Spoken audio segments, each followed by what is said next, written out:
سمجھ اس وقت ہمارے ساتھ ایک ایسی شخصیت جو کسی تعارف کی محتاج نہیں ہے، تھنک ٹینک ہیں، انالائز کرتے رہتے ہیں، سوشل میڈیا پہ بھی اپنی تائیں کوشش کرتے رہتے ہیں، گائیڈ لائن دینے کی کوشش کرتے ہیں، موجودہ حالات پر بھی وہ لکھتے ہیں اور کرتے بھی رہتے ہیں۔ محسوس ہوتا ہے کبھی کسی پارٹی کے ساتھ تعلق ہے، لیکن بیسیکلی وہ چاہتے ہیں کہ ملک میں تبدیلی آئے، ملک کے حالات ٹھیک ہوں، پاک فوج پہ سب عزت کریں، سب اداروں کی عزت ہو، لیڈران اپنا کام کریں۔ یہی مقصد ہے، ہر پاکستانی کی یہی سوچ ہے، ان کی بھی یہی سوچ ہے۔ میری مراد ہے راجہ بابر فاروق خان صاحب ہمارے ساتھ موجود ہیں۔ راجہ صاحب ایک بار پھر آپ کو خوش آمدید کہتے ہیں۔ بہت مہربانی، اور سننے والوں کو میری طرف سے السلام علیکم۔ وعلیکم السلام۔ راجہ صاحب ملک کی حالات گمبھیر سے گمبھیر ہوتے جا رہے ہیں۔ آپ نے دیکھا جب مچھلی تازہ مچھلی پکڑی جاتی ہے تو جب آپ اس کو ہاتھ میں پکڑتے ہیں تو وہ سلپ ہونے کی طرف سے آپ کے ہاتھوں سے نکلی جاتی ہے، پھر دم آتا ہے، پھر دم بھی نکل کر وہ پھر سمندر میں چھلانگ لگا لیتی ہے یا زمین پر گر جاتی ہے۔ ہمارے بھی کوئی حالات اس طرح تازہ مچھلی کی طرف ہیں جو سمندر سے نکالا ہے، وہ دوبارہ ہمارے ہاتھوں سے نکلنے کی طرف جا رہی ہے۔ تو راجہ صاحب ان چیزوں کو آپ کس طرح دیکھتے ہیں؟ جی، بسم اللہ الرحمن الرحیم۔ یہ ایک دکھ بھری داستان ہے۔ ایز اے پاکستانی یقین کریں کہ کبھی کبھی دل کانپ جاتا ہے۔ اتنا پیارا ملک، اللہ تعالیٰ کی اتنی خوبصورت عطا، اور رمضان المبارک میں دیا گیا یہ رب کی طرف سے تحفہ، اور وہاں پر بسنے والے بہترین مسلمان، وہاں پہ رہنے والے بہترین لوگ، محبت کرنے والے لوگ، محبت کرنے والے وفادار دوست، محبت کرنے والی دعائیں دینے والی مائیں، اور دنیا میں جو چیز انسان خواہش کر سکتا ہے اللہ تعالیٰ نے اس مٹی کو، اس ملک کو عطا، دریا دیے، پہاڑ دیے، برفیں دی، ریگستان دیے، ہر طرح کی معدنیات دی، اور بس ہمیں جو نہیں مل سکا تو وہ لیڈرشپ نہیں مل سکی۔ بڑی تعجب کی بات ہے کہ اتنی محبت کرنے والے لوگوں میں سے وہ لوگ جو ہماری مملکت کے فیصلے کرنے والے تھے اور جن کے ہاتھ میں اس ملک کی باغ ڈور آئی، وہ سارے ہیں۔ میں یقین کریں کہ جب ان کے فیصلوں کے نتیجے میں آج کا پاکستان دیکھتا ہوں تو بڑی تکلیف ہوتی ہے، اور لگتا ہے کہ میرا ملک ریت کی طرح آہستہ آہستہ بکھرتا جا رہا ہے اور ہماری مٹھی سے نکلتا جا رہا ہے۔ یہ بڑے دکھ سے یہ میں بات کہہ رہا ہوں، اس پہ کوئی تنقید نہیں ہے، نہ کوئی بحث ہے، یہ ایک حقیقت ہے، سچائی ہے کہ وہ لوگ جو ہمارے ساتھ آزاد ہوئے آج دنیا کی بہت بڑی طاقت ہے، اکنامیکلی بھی۔ ہمارا ہمسایہ، ہم اسی کی مثال دے سکتے ہیں، ہندوستان دنیا کی 5ویں بڑی معاشی طاقت بن گیا۔ بنگلہ دیش جو آزاد ہوا وہ اتنی بڑی طاقت بن گیا۔ افغانستان کو لے لیں، ہمیں کیا ہے، کیا ہوا کہ ہم وہ سب کچھ اچیو نہیں کر سکے؟ تو اس پہ بڑا دل دکھتا ہے، بڑی تکلیف میں ہے سارے پاکستانی، اور میرے خیال میں صرف میں ہی نہیں، یا کوئی ایک جماعت ہی نہیں، بینگ اے پاکستانی میرا نہیں خیال کہ کوئی ایک بھی پاکستانی جب وہ رات کو اکیلے بیٹھتا ہوگا تو وہ اس تکلیف سے نہ گزرتا ہو، اس کا جماعت کسی سے بھی تعلق ہو۔ جی راجہ صاحب، آپ نے بڑا مختصر الفاظ میں تجزیہ کرنے کی کوشش کی۔ راجہ صاحب آپ خود شکاری ہیں، باغبانی بھی کرتے ہیں، گھر میں آپ کے پودے بھی وہاں پاکستان میں بھی بڑے لگے ہوئے ہیں۔ جو انسان پودا لگاتا ہے اسے پتہ ہوتا ہے میں نے پودا کہاں لگایا، اس کی میں نے کیا، اس کو میں نے پانی کتنا دینا ہے، اس کو موسم کا خیال ہم نے رکھنا ہے۔ تو جب سارے لیڈر، ہمارے لیڈران کی بات جب کی جائے تو وہ خود تسلیم کرتے ہیں کہ ہم 4 نمبر گیٹ کی پیداوار ہیں، ہم سب اس گملے میں جو گرو ہوئے، تو ڈیفینیٹ پھر جس کا گیٹ ہوتا ہے، جس کا گملہ ہوتا ہے، وہ پرورش بھی اس کی خود ہی کرتا ہے۔ جب وہ پرورش کے قابل نہیں رہتے تو وہ خود چھلانگ لگا کر باہر نکلنے کے لیے بڑا لیڈر پیش کرنے کی کوشش کرتے ہیں۔ تو راج صاحب پھر ایسے حالات تو پیدا ہوتے ہیں۔ یہ بات صحیح ہے کہ جب انسان کے اوپر اقتدار کا نشہ چڑھتا ہے نا، وہ حکمران بننا چاہتا ہے اور اس کے اندر قابلیت نہیں ہوتی حکمرانی کی، تو پھر چونکہ ذاتی طور پر تو اس کے اندر یہ اہمیت نہیں ہوتی، تو پھر وہ ذرائع استعمال کرتا ہے جن کو وہ طاقتور سمجھتا ہے، اور بڑا انفارچونیٹ ہے، جس سے بڑا یہ بات کہتے میرا دل دکھے گا، کیونکہ میرا تعلق اس خاندان سے ہے کہ جہاں پر ہمارے اپنے قبرستان میں شہیدوں کی قبریں موجود ہیں، کہ وہ لوگ جن کو ہم نے طاقتور کیا، اپنی حفاظت کے لیے جب انہوں نے سیاست میں حصہ لیا اور ان لوگوں کو چوز کر کے سامنے لے کے آئے یا ان کی مدد کی جو لیڈر بننے کے قابل نہیں تھے، یا کچھ ان سے ایسے فیصلے کروائے گئے جو ہمارے ملک کے مفاد میں نہیں تھے، تو اس کا نتیجہ یہی نکلنا تھا جو نکلا ہے۔ لیکن میں یہ سمجھتا ہوں، دل دکھتا ہے، تکلیف ضرور ہوتی ہے، لیکن میں مایوس نہیں ہوتا۔ میں ایک چیز کا قائل ہوں اور شاید ابھی تک قائل ہوں، کبھی کبھی مایوسی کے باوجود، کہ یہ پاکستان انشاءاللہ رہے گا۔ یہ لوگ ہی نہیں رہیں گے جنہوں نے یہ سب کچھ کیا، تو وہ کسی بھی گیٹ سے آئیں۔ اور مسئلہ یہ ہے کہ جس نے جو کام کرنا تھا اس نے وہ کام نہیں کیا۔ انہوں نے وہ کام کیے جو ان کے کام تھے نہیں۔ اب دیکھیں نا، اگر میں ایک بزنس مین ہوں تو مجھے بزنس کرنی چاہیے، اگر آپ ایک میڈیا کے پرسن ہیں تو آپ میڈیا میں ہی اچھے لگتے ہیں، وہی آپ اچھے طریقے سے کر سکیں گے۔ تو جو کام جس کا کام اسی کو ساجے،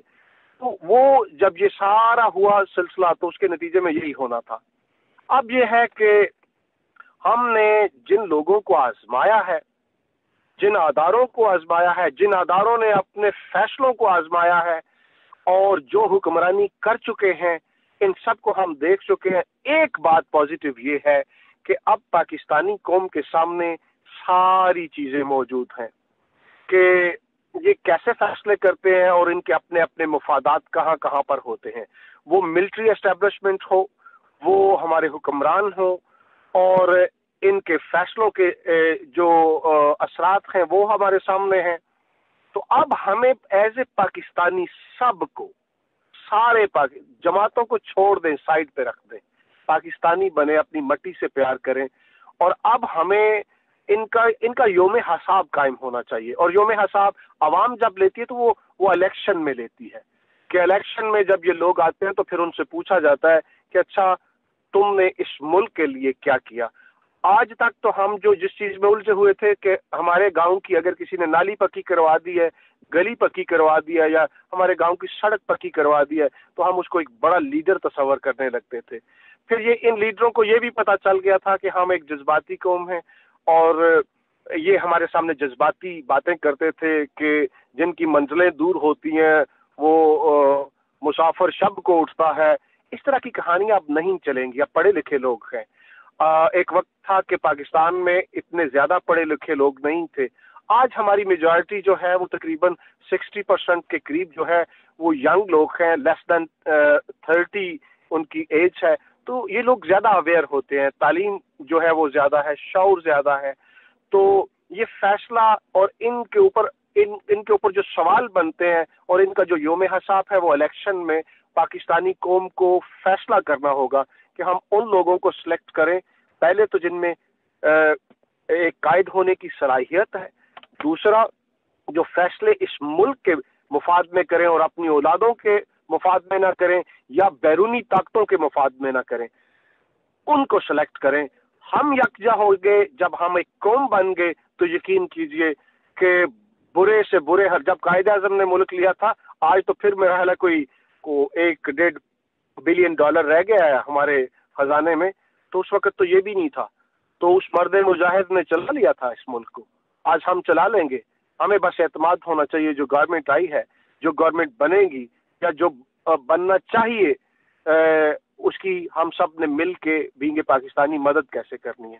تو حالات ہمارے انشاءاللہ بہتر ہو سکتے ہیں۔ رائے صاحب آپ نے بجا فرمایا۔ رائے صاحب آپ جیسا باشعور انسان، دوسروں کو عقل دینے والا، انالائز کرنے والا، کاروبار کرنے والا، سیاسی شعور رکھنے والا، وہ بھی اگر سیاست سے ڈسا جاتا ہے تو یہ جو ہر آدمی لیڈر دعویٰ کرتا ہے کہ 22 کروڑ عوام کا میں لیڈر ہوں، یہ سارے لیڈر سرمایہ دار ہیں، امیر ترین ہیں، بلٹ پروف گاڑیوں میں بیٹھتے ہیں، بڑے بڑے گھروں میں رہتے ہیں، اور غریب کا جو نعرہ لگاتے ہیں، غریب کو ٹھیک کرنے کی کوشش کرتے ہیں۔ رائے صاحب ان کا علاج کیسے کیا جائے؟ دیکھیں، اسٹالر نے کہا تھا کہ اگر آپ یہ ایک ایسی چیز ہے، یہ اگر جتنے بھی میرے سننے والے پاکستانی ہیں نا، ان کو یہ میری بات دل میں بٹھا لینی چاہیے۔ اس نے کہا تھا کہ اگر آپ سمجھتے ہیں کہ ایک وہ شخص جس نے بہترین لباس پہنا ہوا ہے اور جو بہترین گاڑی رکھتا ہے، جو بہترین گھر میں رہتا ہے، جو بہت دولت مند ہے، کہ وہ غریب کے مفادات کا خیال رکھے گا، تو یہ جھوٹ ہے۔ وہ عوام، وہ قوم جو ہے وہ برباد ہو جاتی ہے۔ اور ہم نے وہ بربادی دیکھی ہے کہ آپ دیکھیے کہ سیاست ایک ایسا بزنس رہا ہے پچھلے 70 سالوں میں کہ جس نے بھی سیاست میں قدم رکھا ہمارے سامنے، میں نام لے سکتا ہوں، میں اپنے علاقے کے لوگوں کے نام لے سکتا ہوں، ہمارا پورا پنڈی ڈویژن کے سارے سیاستدانوں کو جو آپ بھی جانتے ہیں، ہم ان کا نام لے سکتے ہیں کہ کل جو موٹر سائیکل پہ تھے آج ہم ان کی گلی سے نہیں گزر سکتے، ان کے محلات اتنے بڑے ہیں، ان کا پروٹوکول اور ان کے پروٹوکول پہ اربوں روپیہ اس غریب عوام کا خرچ ہوتا ہے۔ اور پھر مجھے حیرت ہے اپنی قوم پر، پھر ہم ان کو لیڈر کہتے ہیں، ہم ان کے نعرے لگاتے ہیں، آوے ہی آوے اور جاوے ہی جاوے، اور ان کی گاڑیوں پر پھول پھینکتے ہیں، ان کے قصیدے گاتے ہیں، ان کے لیے ہم اپنی دوستیاں چھوڑ دیتے ہیں، ان کے لیے ہم آپس میں جھگڑ پڑتے ہیں، ان کے لیے ہم اپنے خاندانوں کو چھوڑ دیتے ہیں، جو ہمارا مذاق اڑاتے ہیں، ہماری ان باتوں پر ہنستے ہیں، وہ ہم ان کے لیے صرف اتنا ہی ایک مورا ہے جس کو جذباتی باتیں کر کے وہ ہم سے ووٹ لیتے ہیں، اور اس کے بعد ہم ان کی گلی سے نہیں گزر سکتے۔ آپ کسی ایک لیڈر کا نام لے لیں، بغیر تخصیص کے کسی جماعت کے ایک لیڈر کا نام لے لیں جس میں اور آپ ایک عام شہری، ایک مڈل کلاس بندہ جو ہے ان کی گلی، ان کے گیٹ کے سامنے سے بس گزر جائیں، گزرنا تو درکنار ہم وہاں پر جا نہیں سکتے۔ تو جب یہ ہمارے لیڈر ہوں گے اس پروٹوکول میں رہنے والے، تو ان کا علاج ایک ہی ہے، چھوڑ دیا جائے، ان کو بٹھایا جائے۔ میں تو کہتا ہوں کہ کوئی جنرل ہو تو مقدس نہیں ہے، کوئی سیاستدان ہے تو مقدس نہیں ہے، کوئی بیوروکریٹ ہے تو مقدس نہیں ہے۔ ایسا نظام پاکستان میں آپ نے دیکھا، آپ نے پوری زندگی میڈیا میں گزار دیا، آپ ڈنمارک میں سیاسی پارٹی کا حصہ بھی رہے ہیں، آپ دیکھتے ہیں کہ یہاں پر میڈیا پر پروگرامز ہوتے ہیں، سوال اور جواب پوچھے جاتے ہیں، میڈیا جو ہے وہ بکا ہوا نہیں ہوتا۔ میں حیران رہ گیا ہوں اپنے مولانا سراج الحق کی ایک بات سن کر، حیران رہ گیا ہوں میں، مجھے شاک لگا ہے۔ کہتے ہیں کہ میں میر شکیل الرحمان صاحب سے میری ملاقات ہوئی تو میں نے ان سے کہا کہ آپ تو میڈیا کے لوگ ہیں، تو آپ مجھے بتائیں آپ کو تو نیوٹرل رہنا چاہیے، حق کو حق اور سچ کو سچ اور جھوٹ کو جھوٹ کہنا چاہیے۔ تو میر شکیل الرحمان کہتے ہیں کہ انہوں نے جو جواب دیا نا تو وہ ہنسے، انہوں نے کہا جناب سراج الحق صاحب ہم دکاندار ہیں، ہم دکاندار ہیں۔ میں سمجھتا ہوں کہ یہ پیشہ بڑا مقدس ہے جہاں پر سچ کو سچ اور جھوٹ کو جھوٹ کہا جاتا ہے۔ وہ کہتا ہے ہم دکاندار ہیں، ہم سودا بیچتے ہوئے یہ نہیں دیکھتے کہ کوئی سکھ ہے، عیسائی ہے، ہندو ہے کہ کافر ہے، ہم نے سودا بیچنا ہے۔ جب آپ کے ملک کا میڈیا یہ ہوگا تو وہ سوال نہیں کرے گا، تو پھر یہ سوال ہم اپنے ہاتھوں میں لے لیتے ہیں، ہم پوچھتے ہیں کہ وہ کون تھا، ہم پوچھتے ہیں کہ تم نے یہ فیصلہ کیوں کیا، ہم پوچھتے ہیں کہ سول گورنمنٹ فیصلے کیوں نہیں کر سکتی، ہم ان سول گورنمنٹ کے لیڈران سے پوچھتے ہیں تم نے یہ فیصلہ کیوں کیا، آئی ایم ایف کے پاس تم گئے تو تم نے کن بنیادوں پر یہ فیصلہ کیا، کیونکہ فیصلہ تو آپ لوگ آئی ایم ایف کے ساتھ کر کے آئیں گے، اس کا خمیازہ وہ بھٹے پر رہنے والا بچہ کرے گا جو 10 سال کی عمر میں اینٹیں لگاتا ہے، وہ مقروض پیدا ہوتا ہے۔ ہم پتہ نہیں ایز اے عوام کیوں اور کب تک خاموش رہیں گے، ہم یہ سوال کب کرنا شروع کریں گے، ہمیں غصہ کیوں نہیں آ رہا؟ رائے صاحب بات آپ کی بجائے ہے کہ غصہ کیوں نہیں آ رہا، آپ نے ذکر کیا جو ایک ڈھیر سے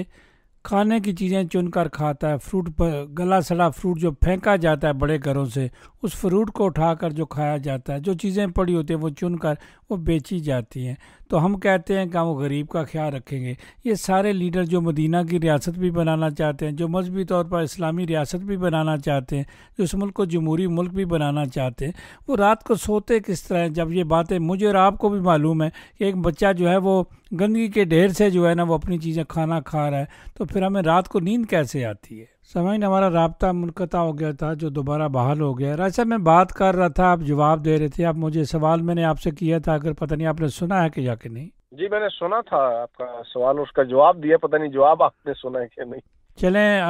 رائے صاحب دوبارہ اس کو آگے کر لیتے ہیں۔ رائے صاحب ہم آتے ہیں اسکینڈینیویا کی طرف، یورپ کی طرف آتے ہیں، اپنے ملک ڈنمارک کی طرف آتے ہیں۔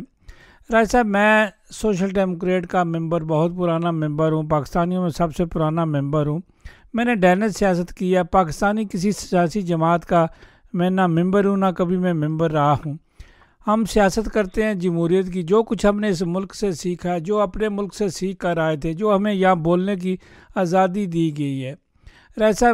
خوش قسمتی سے یا بدبختی سے ہماری یہاں پاکستان کی ساری سیاسی و مذہبی جماعتیں میں یہاں موجود ہیں، ہماری لوکل سوسائٹی بھی موجود ہے، ہم ماشاءاللہ ہر طریقے سے خود کفیل ہیں، ہمارے لوگ مزدور بھی ہیں، بزنس مین بھی ہیں، اپنے ججز بھی ہیں، وکیل بھی ہیں، ڈاکٹرز بھی ہیں، انجینئرز بھی ہیں، جتنے بھی محکمے ہیں یا ڈنمارک میں تقریباً ہمارے لوگ غیر ملکی سب محکمہ جات میں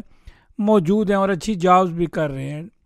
ایسا اب سوال یہ پیدا ہوتا ہے کہ اس ملک میں رہنے والے لوگ اگر ڈاکٹر عبداللہ ریاض جیسے لوگوں کے نیچے وہ الیکشن لڑتے ہیں، او آئی سی کی جو تنظیم بنی ہوئی ہے جمہوری طریقے سے، جو کہ عمران خان صاحب نے ان کو نامینیٹ کیا ہے، تو یہاں لاکھوں کے اخراجات کیے جاتے ہیں، غلط طریقے سے کیے جاتے ہیں، ممبرز غلط طریقے سے بنائے جاتے ہیں۔ تو رائے صاحب ہم کس طرح گلا کریں، 4 نمبر گیٹ کو کس طرح گلا کریں، ججز کو کس طرح گلا کریں، لیڈران کے پاکستان کے لیڈران کو کس طرح گلا کریں کہ جب کہ ہم خود غلام بننے کے لیے تیار ہیں؟ 2 لفظوں میں آپ کے سوال کا جواب آپ سے کہہ رہے ہیں، ہمیں ہوش کے ناخن لینے ہوں گے، ہمیں ایز اے قوم سب کو اپنے مفادات کا خیال رکھنا ہوگا۔ ہم نے سیاستدانوں اور سیاسی جماعتوں کے مفادات کا بہت خیال رکھا، اب ہمیں اپنا ذاتی مفاد جو ہے، جو پاکستانیوں کے مفادات ہیں، ان کا خیال رکھنا ہوگا۔ آپ صحیح کہہ رہے ہیں۔ رائے صاحب 28 تاریخ کو یہاں پی ٹی آئی کی کٹ ڈیٹ ہے، پچھلی دفعہ آپ چونکہ کافی ان چیزوں میں انوالو رہے، آپ کو بہت ساری بہتر چیزیں پتہ ہیں، آپ سمجھاتے بھی رہتے ہیں، اتفاق کی بات بھی کرتے رہتے ہیں۔ اب الیکشن دوبارہ آ گئے، اسی ڈاکٹر عبداللہ ریاض کے نیچے آ گئے۔ میرے پاس سب لوگوں کے ریکارڈ موجود ہیں جو ڈاکٹر عبداللہ ریاض صاحب کے بارے میں فرمایا کرتے تھے۔ تھوڑی دیر پہلے یا اسے ایک ہفتہ پہلے شفاقت خان نے بھی کہا کہ ہم اس کے نیچے الیکشن ہی لڑیں، چاہے جو کچھ بھی ہو جائے۔ تو رائے صاحب جب اس کے نیچے الیکشن ہو گئے، نہ کوئی بائیکاٹ بھی کر دیا، میاں صاحب نے جو اب ہمیں انٹرویو دیا تو انہوں نے بائیکاٹ کر دیا کہ ہم، چونکہ وہ ایگزیکٹو باڈی کے چیئرمین تھے، انہوں نے انکار کر دیا کہ ہم الیکشن میں حصہ لینے نہیں جا رہے، جبکہ دوسرا گروپ جو ہے وہ ممبرشپ بھی کر رہا ہے، وہ الیکشن میں حصہ لینے بھی جا رہے ہیں۔ تو رائے صاحب آپ کیا کہیں گے؟ اچھا، جہاں تک جو میں نے آپ کی بات پہ اتفاق کیا ہے کہ ہمیں دیکھنا ہوگا کہ ہمارے اپنے مفادات کہاں پر ہیں، اور میرے خیال میں پی ٹی آئی جو ہے اس وقت، چونکہ آپ اسپیسیفک پی ٹی آئی کی بات کر رہے ہیں تو اس لیے میں پی ٹی آئی کی طرف سے تو جواب نہیں دیتا، لیکن میں پی ٹی آئی کو سامنے رکھتے ہوئے جواب دیتا ہوں، کیونکہ پی ٹی آئی کا جواب جو ہے وہ جو مین باڈی کے لوگ ہیں جن کے بارے میں آپ نے کہا کہ جی کوئی ممبرشپ کر رہا ہے یا یہ وہ کر رہا ہے، میرے خیال میں یہ سارے لوگ جو ہیں بہت سمجھدار ہیں اور بہت اچھے طریقے سے چیزوں کو سمجھ رہے ہیں، دیکھ رہے ہیں، اور سننے میں آیا کہ یہ آپس میں کوآرڈینیشن رکھتے ہیں اور ان ساری چیزوں سے اویئر ہیں۔ جو چیزیں پہلے ہو چکی ہیں شاید اس دفعہ جو ہے وہ اس طرح کی چیزیں نہیں ہوگی، بڑی سیانت کے ساتھ یہ لوگ آگے بڑھیں گے، کیونکہ سیاست ایک سیاسی جماعت ہے، انہوں نے سیاست میں حصہ لینا چاہیے، اور آپ ڈنمارک کو بھی ریپرزینٹ کرنا چاہیے۔ کل حالات سیاست میں پاکستان کے کیا ہوتے ہیں تو وہ حصہ جو ہے وہ تو ہر ایک بندے کا حق ہے، تو جہاں پر کوتاہیاں ہیں، غلطیاں ہیں، ان کو دور کرنا اور اپنی غلطیوں سے سیکھنا جو ہے یہ بھی ضروری ہے، اور میرے خیال میں جو دونوں گروپس ہیں کافی سمجھدار ہیں اور وہ بہترین طریقے سے اس کو جو ہے وہ حل کر لیں گے۔ تو رائے صاحب پھر جس طرح ایگزیکٹو باڈی کے جو چیئرمین تھے میاں منیر صاحب، انہوں نے انٹرویو دیا کہ وہ بائیکاٹ کر رہے ہیں، ہم اس الیکشن کا بائیکاٹ کر رہے ہیں، ہم ڈاکٹر عبداللہ ریاض کی چھتری کے نیچے الیکشن ہی لڑیں گے، لب الباب یہ ہے۔ جی مجھے نہیں، میری میاں صاحب سے بات نہیں ہوئی اور نہ ہی میں نے ان کا کوئی انٹرویو سنا، میرا خیال ہے وہ پاکستان میں، تو جب تک آپ کو پتا ہے کہ بہت دفعہ جب ہمارا رابطہ ہوتا ہے تو میں ہمیشہ کہتا ہوں کہ میں جب تک کسی چیز کو اچھے طریقے سے جانتا نہ ہوں، جس کی میں نے اسٹڈی نہ کی ہو، تو میں اس کے بارے میں وہ زیادہ بات نہیں کرتا، وہ اچھا نہیں لگتا۔ تو میاں صاحب تشریف لائیں گے، پھر ان سے بات کریں گے ہم پھر ریڈیو پہ کہ انہوں نے کس انداز میں کیا بات کی ہے، لیکن میں اس کے باوجود دوبارہ کہتا ہوں کہ پی ٹی آئی کے دونوں سائڈوں سے لیڈرشپ